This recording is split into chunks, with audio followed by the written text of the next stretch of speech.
finally beat it. And just in time for review! Oh, I wonder how long that took me. Well, I guess there's just one thing left to do now. Let's see, where do I do this? Oh, there it is. Yeah, here we go, the time crystal. Alright, I'll see you all at the start of the player phase.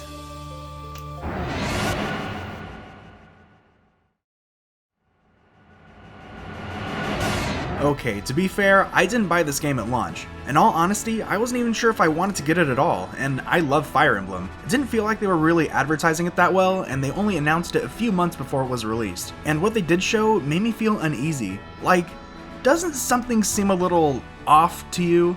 Look at all these past Fire Emblem characters. From the very start of the series, the characters and their designs were classic. Even Marth in his short shorts. Their designs have only improved and became more refined as the series moved forward, and every main character since has stood out as looking visually appealing and badass. But here we are now, where the main characters have gone from being distinguished nobles who are ready for war to looking like they should be the main character to a Japanese Pepsi commercial.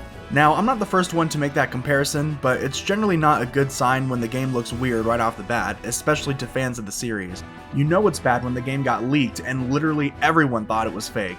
Yeah, do you remember that whole thing? Oh, how wrong we were. And then you got the title. I'm gonna go on record and say that every Fire Emblem game has had a sick title. Fire Emblem Radiant Dawn, The Binding Blade, Shadow Dragon, and even Thracia 776. What the fuck is Thracia 776? It's badass, that's what it is! Judging off of names like those, would you expect the newest iteration in the series to be called Fire Emblem Engage? Engage? What, did Picard name this game? Fire Emblem. Engage. What does it all mean? And then from the trailer you see characters from the other games that come before it. Oh no, is this where we are now? When I saw the trailer for the first time, I immediately started to worry. Like, yeah, it's cool seeing all the returning characters, but what is this? Is this Fire Emblem or Nostalgia Emblem? How many more characters are they going to add? Is this going to be just another gacha game? Do you know how many Fire Emblem characters there are? A lot. There are so many, in fact, that there already is a Fire Emblem gacha game, Fire Emblem Heroes. So yeah, I'm right, this is Nostalgia Emblem. And look at how the characters look. Oh my god, it's not Nostalgia Emblem, it's Anime Emblem. It's happening. The end times are upon us. Alduin is taking over Nirn. Or, at least it feels like it. But you know, if you're going to take anything away from this one video, it should be that if you want to find something out, you need to try it for yourself. And that's exactly what I did. Even though I was turned away from the first impressions I got from the media surrounding the game, what I actually got out of it was both surprising and unsurprising at the same time, in the best way. But let's get into it. Here are my thoughts on whether you should buy Fire Emblem Engage. Just as a side note, I won't be having any major story spoilers past Chapter 10. There definitely is a lot to talk about past that, but this way I feel like I can get my point across without completely spoiling everything that this game has to offer. Now with that out of the way, let's engage into the video. So as soon as the game starts,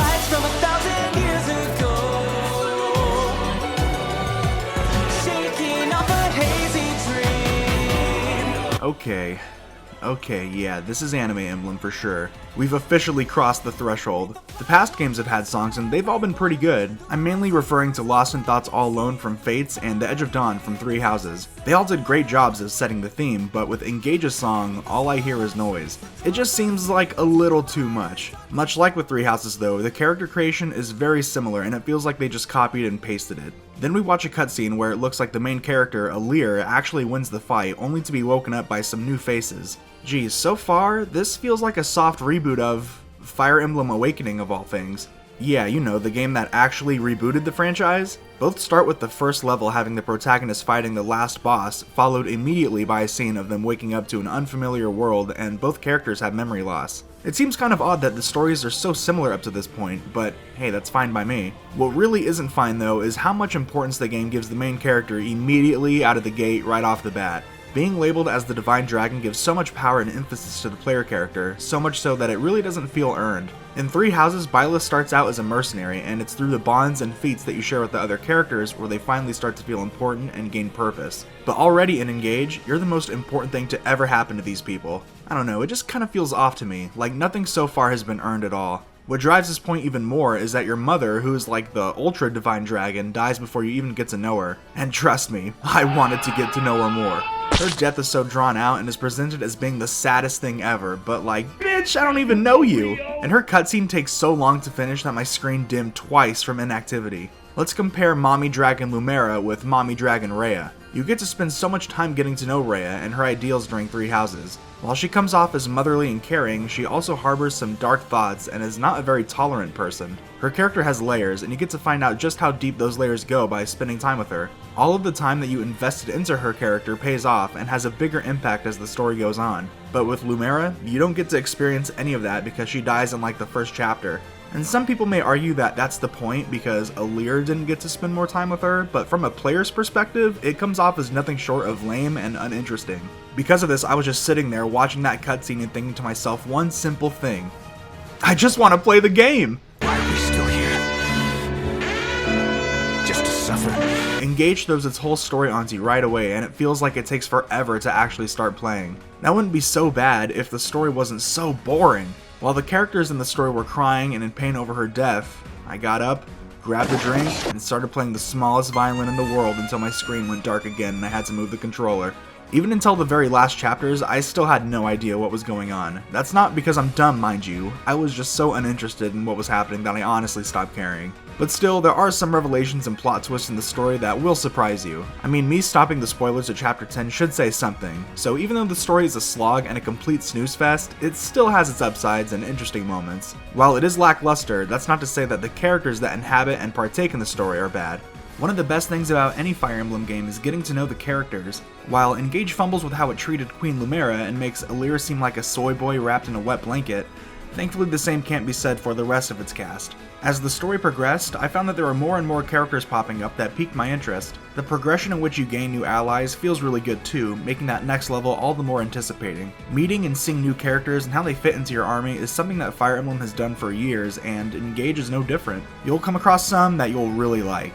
Jade, Yunaka, and John are some of my favorite characters, especially John. He's literally like the Tails of this game and is just the bestest boy. All he wants to do is to be able to be a good doctor and a good soldier for himself and his friends. It's also fun listening to their support conversations. This not only helps your units perform in combat better, but also gives you deeper insight into who they are. Some are wholesome, some are sad, and some are hilarious. Mirren, I know you think it's super stylish to pause for a monologue in the middle of a fight. But if you're gonna do that, you might as well point to your kidneys and ask for a shanking. While many of Engage's characters are enjoyable, that's not to say that they aren't one note. Almost all of them are to some degree, but some just hone in and go ham on one personality trait more than others. You know how some people just let Star Wars encapsulate their whole life and get personally offended when you don't think that Rogue One is the best film ever? These characters are like that, but with food, working out, writing, loser, and tea.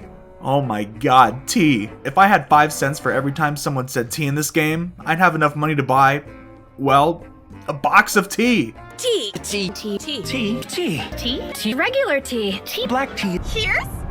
The motherfucking tea. At least the voice acting for all the characters is all around pretty good. Pokemon should really be taking notes here. Besides the list of traditional characters, there are also another set of characters that I should finally talk about. One aspect that this game handles really well is how it implements the emblems both narratively and mechanically. At first glance, all that came to mind when looking at the returning characters as emblems was gimmick.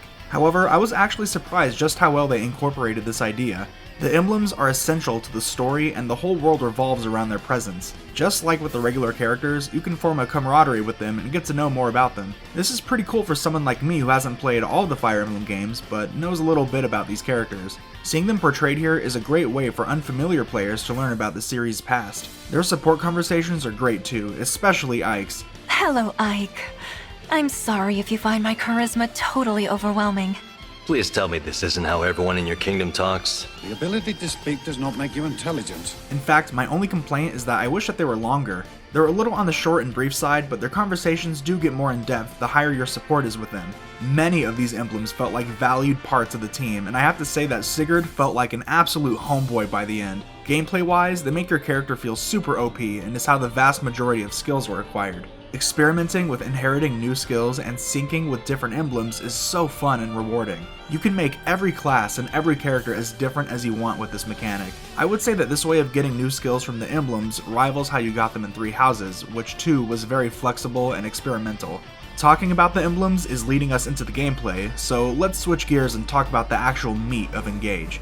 Have no fear, despite the criticisms of the story and writing, the same cannot be said of the gameplay, which is one of the best that Fire Emblem has to offer. At its core, Engage's gameplay is the same that you've come to love from the series, with only some minor yet significant differences. The weapon triangle makes a return, and you can break an enemy and prevent them from counterattacking if you hit them with a weapon that beats their own. This can get you out of a lot of situations if you utilize this right, and it may seem overpowered, but the enemy can do the same to you, making it a fun and balanced system. There are also the new unit types, which serves as sort of a sub-role for each class. For example, archers and thieves have the covert unit type, which doubles their terrain bonuses, and generals and other armored units can't be broken. One of the most important ones for doing damage are backup units, which can chain attack an enemy that you're fighting. These unit types do a fantastic job of making the classes feel even more unique and different from each other, and it can greatly influence how you deploy your units across the map.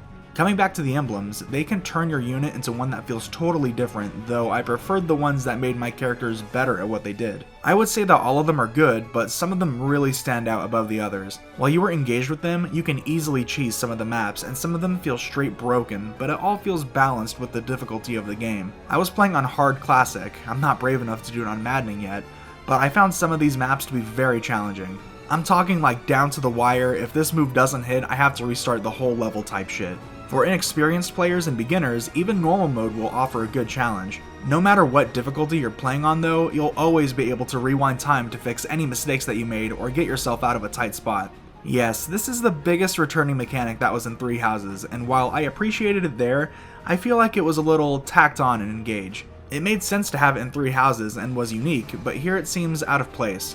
Don't get me wrong, it's super useful, but I hope that they don't keep having this rewind mechanic in every game moving forward. Still, it is nice to have, considering the length and difficulty of some of the levels. After each battle, you get to explore the map that you just fought on. Even the houses and terrain that gets destroyed is reflected here. You can talk to your companions to gain the ever-useful bond fragments, and collect other useful materials like iron, steel, and silver to forge and create weapons. I've heard some people say that they don't like this little in-between battle sections, but I think it's really neat to see a closer perspective of where you fought, and it only gives you beneficial items. Plus, you can do the one thing that Fire Emblem has been missing for years.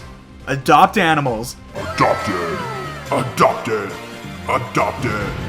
You can see all the animals you adopted and utilize what you find in these areas at this game's hub world, the Somniel. This is where every player should visit after every battle. There's just so much to do here. It functions just the same as the monastery in Three Houses, and similarly it serves as a place to buy weapons, deepen your supports, and eat meals to give you bonuses for the next battle, among other things.